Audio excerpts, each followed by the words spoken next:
I had just pulled into my usual spot behind my office building when I saw her, Francesca Elwood, the queen of the HOA and self-proclaimed parking enforcement, czar, storming toward me in her heels like she owned the pavement. I barely had time to kill the engine before she was banging on my window with a clipboard. "You can't park here," she snapped, her voice shrill enough to set off a nearby car alarm. "This lot is for residents and approved guests only. I don't see your permit." I raised an eyebrow. "And I don't see a reason to care." Her jaw dropped like I'd just slapped her mother. "Excuse me? I'm the HOA chairperson for this block. I have full authority over this lot, and I'm giving you a verbal warning. Next time your car will be towed." I stepped out of my car slowly.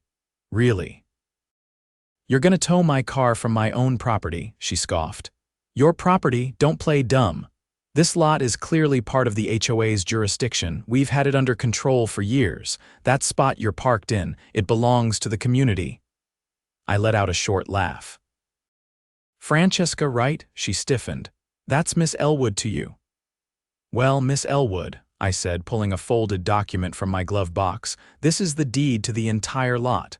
Bought it in full last year when the previous landlord cashed out. It's not HOA property." "Not even close." She snatched the paper from my hand like it might bite her, eyes scanning it frantically. Her face turned the color of expired yogurt. Then she did what any power-drunk HOA Karen would do. She doubled down. "This doesn't change anything," she said, shoving the paper back at me. "Even if you do own the lot, our rules still apply to any properties within our boundary. We'll have your car towed. I'll make the call myself." I tilted my head. "You do that." Then I walked inside, leaving her fuming in the middle of the asphalt. I could have let it go. But something about her tone, her entitlement, rubbed me the wrong way. So that night, I pulled out the security footage, printed off the city zoning maps, and called my lawyer. I had a plan. Francesca had no idea she just picked a fight with Isaac Stroud, and I don't lose fights on my own turf. By the second morning after our parking lot standoff, I noticed small changes. A laminated sign had been zip-tied to the chain-link fence bordering the south edge of the lot. It read, "Private HOA parking unauthorized vehicles will be towed at owner's expense." The sign's font looked suspiciously like a free template printed off a home office inkjet. I hadn't put it up, and I certainly hadn't authorized anyone else to. I didn't remove it right away. Instead, I pulled out my phone and took a close-up photo, including the hole in the fence where the sign had clearly been slipped through and rigged up from the inside. Then I stepped back and captured a wide shot, making sure the building's exterior and lot boundaries were in the frame. 10 minutes after that, I was inside the city's zoning office, seated across from a planning compliance officer named Marla. She wore reading glasses on a chain and had an expression that told me she'd seen too many fake authority figures for one lifetime. "Francesca Elwood," she said after scanning the images. "She's been here before, tried to get us to redraw zoning lines to include that parcel under her HOA. We denied it twice." I leaned forward. "She's now posting signs and threatening to tow vehicles from my lot." Marla clicked her tongue. "She's not just overstepping. That's bordering on municipal fraud if she's presenting herself as having jurisdiction she doesn't legally hold. How much trouble could that bring her if she's enforcing fake rules? Plenty. Especially if she's collecting any kind of money or interfering with private property." I nodded. "She's doing more than interfering." When I got back to the office, two of my staff, Lisa and Jermaine, were standing awkwardly near the breakroom window, looking out at the lot. "She just put a boot on a client's car," Jermaine said under his breath. I didn't respond. I walked straight outside. There she stood again, this time with a younger man in a reflective vest who looked like he regretted every life choice that brought him to this moment. The boot clamped onto the front passenger wheel of a silver sedan. A woman in business attire stood nearby, visibly distressed. "You're trespassing," Francesca said to her. "This lot is clearly marked. You'll have to pay the release fee." $200, cash only? I didn't bother addressing her. I walked straight to the woman. "Hi, I'm Isaac. You here for the meeting with Lisa?" She nodded. Yes, I parked where she told me to. I was only inside for 4 minutes. You're fine. Don't pay her a cent. Francesca turned to me, arms crossed. This is community property. She ignored posted signs. She's my client. That's my building. And this, I pointed to the pavement, is my lot. You've just tampered with a vehicle on private property without consent. That's criminal mischief at minimum, possibly extortion. She opened her mouth, but I raised my hand. You're done here. Take that boot off, now. I'm not removing anything until, okay. I pulled out my phone and called the non-emergency police line. I gave them the address and calmly explained that someone was illegally detaining a vehicle on private property and attempting to extort payment. Then I walked back inside. 20 minutes later, a patrol car pulled up. The officer, a stocky man in his 40s, stepped out and made a beeline for me. You the property owner? Yep, deeds in the office if you need it, he nodded, then turned to Francesca. Ma'am, did you attach this device to the vehicle? She squared her shoulders. This is HOA property. We have full enforcement rights. She violated community rules. The officer looked back at me. Zoned commercial, I said. She doesn't have any legal control over this lot. City Hall confirmed it yesterday. The officer sighed, pulled out a small notepad and turned back to her. I need your name and identification, ma'am. She hesitated, then reluctantly handed over her driver's license. The officer copied something down, then crouched to examine the boot. Is this yours? No, she said. It's contracted. The HOA uses a private enforcement company. The young man in the vest stepped forward. I just do what she tells me. She said it was her lot. The officer stood. It's not, which means both of you have just tampered with private property. I'm going to have to ask you to remove the device immediately. But now. The worker crouched and began removing the boot. Francesca glared at me like I just burned down her hydrangeas. As the officer took a few more notes, I caught something interesting. He paused, frowned, then gently pulled a printed ticket stub from the windshield of the booted car. This says community violation fee, not a parking citation. Who issued this? Francesca didn't answer. He turned to me. Would you be willing to press charges? I smiled. Absolutely. Back inside, Lisa handed me a printed email chain from last week. It was from Francesca, sent to her HOA's board and a few residents. It detailed a proposed reclamation of the rear lot and included instructions on conditioning residents to avoid using it until jurisdiction is established through practice. She had tried to manufacture perceived authority over time. That was the final nail. I faxed the entire packet, photos, emails, notes from zoning, the police report to my attorney, Carla. She called me back within the hour. She's trying to create a legal precedent through usage. That's not just unethical. It's a violation of several civil property statutes. Can we escalate? Oh, we're not just escalating. We're filing for a restraining order against the HOA board from entering your property. If they respond, we'll hit them with a cease and desist and a civil suit for damages. By the end of the day, the booting company emailed an apology and confirmed they'd terminated their contract with Francesca's HOA due to misrepresentation of authority. That was a win, but I wasn't done. I paid a visit to a local signage company and commissioned a custom metal plate. Private property, not HOA land. Trespassers will be prosecuted. Plate recognition active. The next morning, I installed it at both entrances, and I wasn't bluffing. I just had license plate cameras installed at both gates, linked to a cloud archive and monitored from my desktop. That afternoon, I entered Francesca's plate into the ban list. The tech was simple. If her car entered the lot again, a silent alarm would notify me immediately. Her vehicle wouldn't be towed. It would be documented, photographed, and the footage sent to both my attorney and the local precinct with a copy of her previous citation. Then I pulled up the HOA's bylaws. I'd gotten a copy from a neighbor who hated her nearly as much as I did. I found something beautiful. Clause 42, subsection D. Any board member found engaging in illegal or unauthorized enforcement actions may be recalled by petition of fewer than 20% of homeowners, pending a special vote. I started knocking on doors. By the end of the week, I had 33 signatures, nearly double the number needed to trigger the recall clause in the HOA bylaws. Word had spread faster than I'd expected, and it wasn't just about the parking lot anymore. Residents were coming forward with stories of fines issued for things that weren't in the bylaws, fees collected in cash with no receipts, and Francesca using her position to approve upgrades for her friends while denying identical requests from others.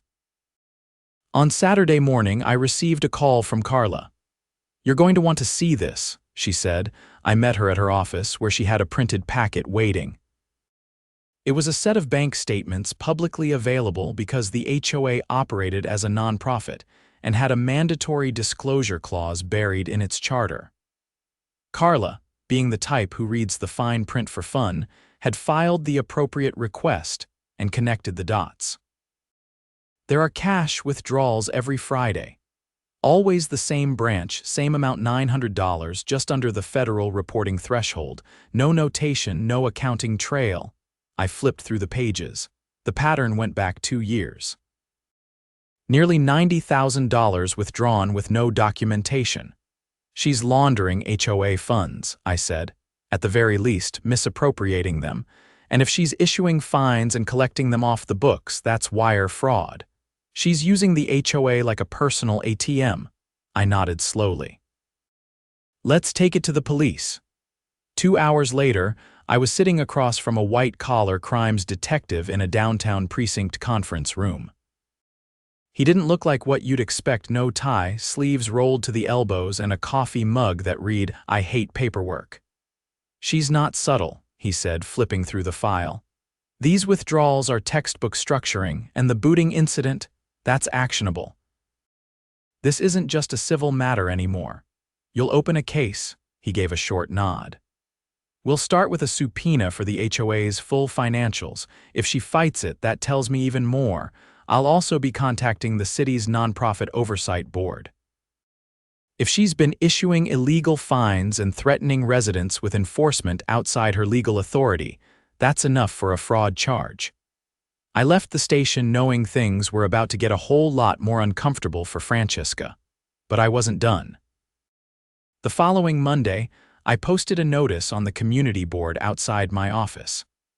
"Emergency HOA recall vote Thursday, 6 p.m., Community Hall."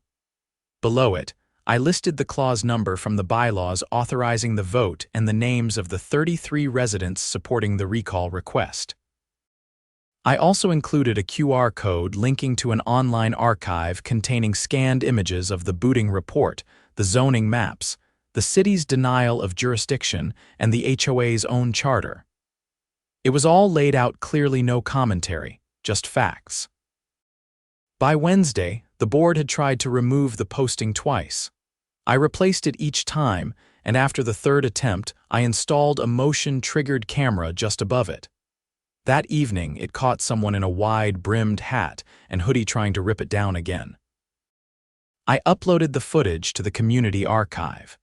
The video had over 200 views by the next morning.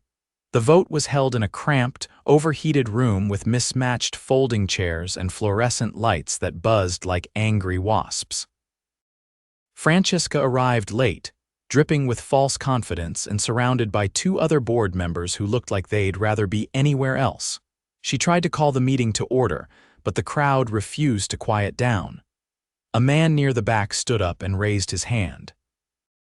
"Before we start," he said, "I'd like to ask if the chairwoman plans to address the missing funds." Francesca's lips tightened. "What funds?" The room erupted. A woman from the second row pointed at her. "The cash withdrawals. We've all seen the statements." "You've been stealing from us." Francesca waved her arms. "Those are operational expenses, maintenance, signage, legal consultations." A resident cut her off. "We called the landscaping company. They haven't been paid in 6 months. You haven't done maintenance, you've done embezzlement." From the doorway, a uniformed officer stepped inside and cleared his throat. "Is there a Francesca Elwood present?" The room fell silent. Francesca froze, then turned slowly. Yes," the officer stepped forward. "You're being served with a subpoena to appear before the County Financial Crimes Unit. You'll need to bring all HOA financial records and communication logs for the past 3 years. Failure to comply will result in a bench warrant." He handed her the envelope and left without another word. Francesca's hands shook as she turned back to the crowd. "This is harassment. He has no right to interrupt a private meeting," a voice from the back called out. "Neither did you when you booted a car on someone else's property." That was it. The room turned. The vote wasn't even close. 72 in favor of recall, 4 against, 3 abstained. Francesca stepped down from the folding chair she'd been using as a podium and walked out without another word. I thought that would be the end of it.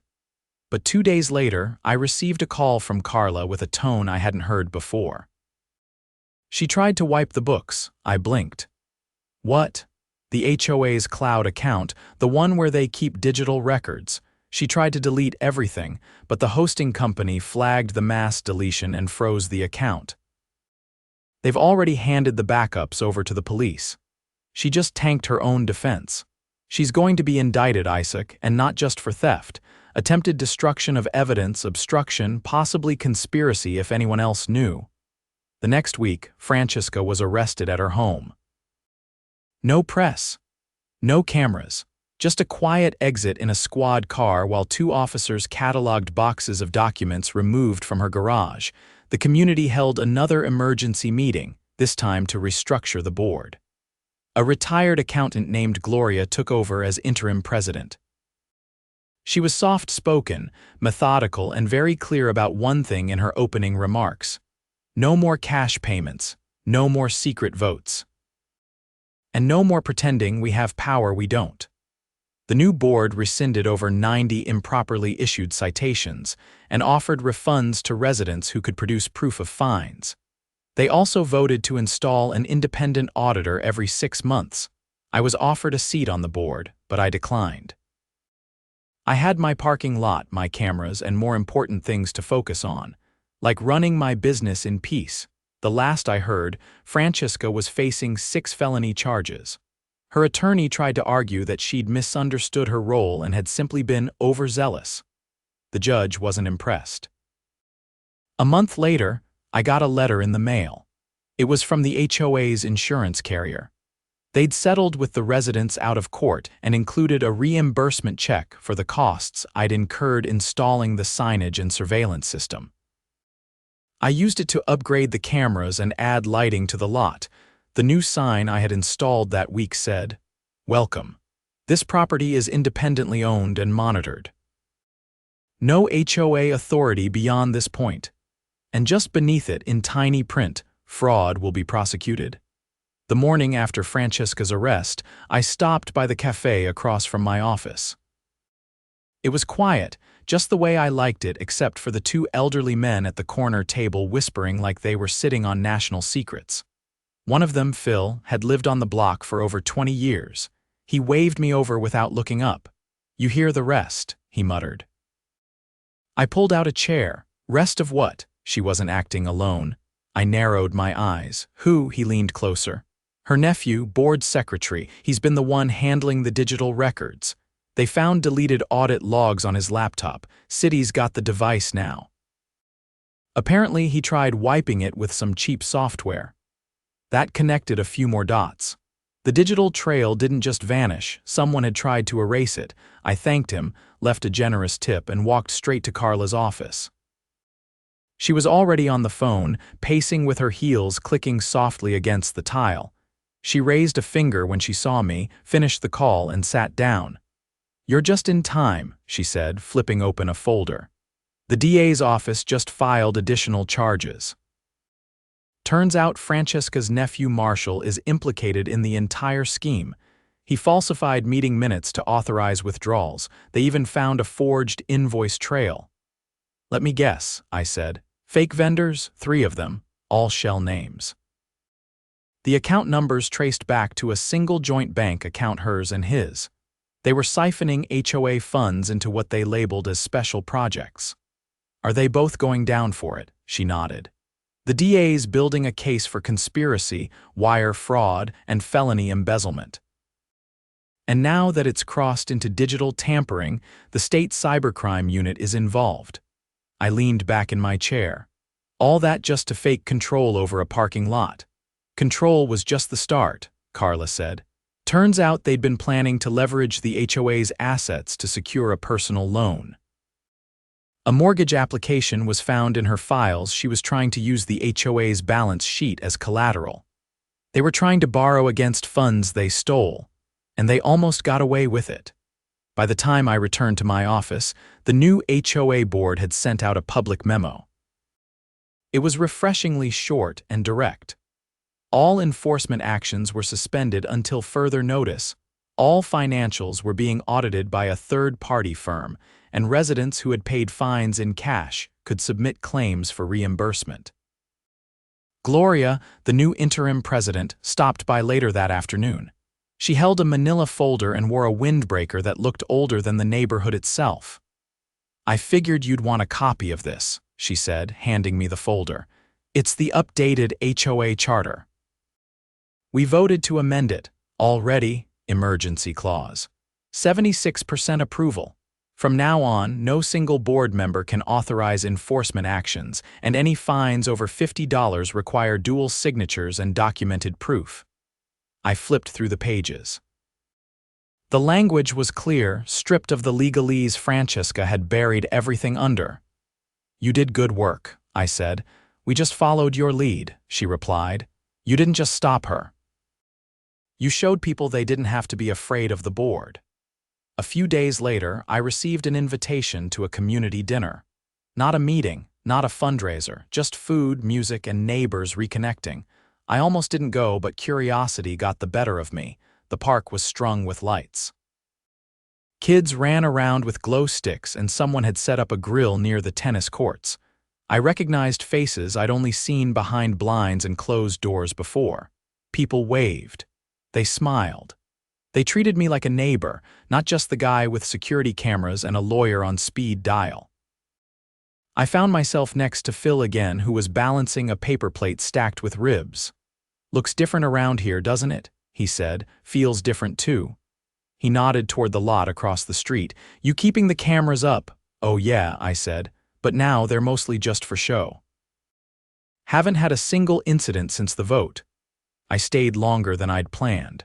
When I finally walked back to my office, the lot was quiet, bathed in soft light. The cameras blinked in steady rhythm. No alerts, no trespassers, no laminated signs zip-tied to fences. The next morning, I got a call from the detective I'd spoken to during Francesca's investigation. His name was Rivas, and he sounded more relaxed than I'd heard him before. "Just wanted you to know," he said. "Francesca took a plea. She's forfeiting her position, paying restitution, and she's barred from holding any nonprofit leadership role for life." "What about Marshall? Still negotiating.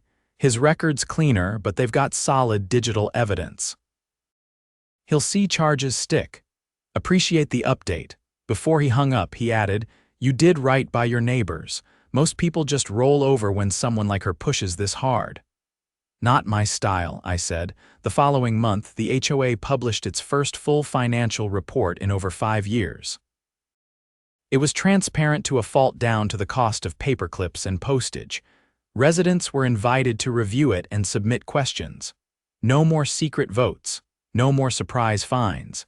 The board even launched a website with open meeting schedules and a live chat for concerns. I kept a copy of the old sign Francesca had posted, the one that claimed the lot was under HOA control. I framed it and hung it in my office, right above the window that overlooked the lot she'd tried to steal. And as for the ban on her plates, I never removed it, not out of spite. Not even for security. But as a reminder for me, for the board, for anyone who thought power meant ownership, that you don't get to rewrite reality just because you want to. You earn trust. You follow rules. You don't get to fake authority and hope no one notices, because eventually someone will. And if you're unlucky, that someone owns the whole lot.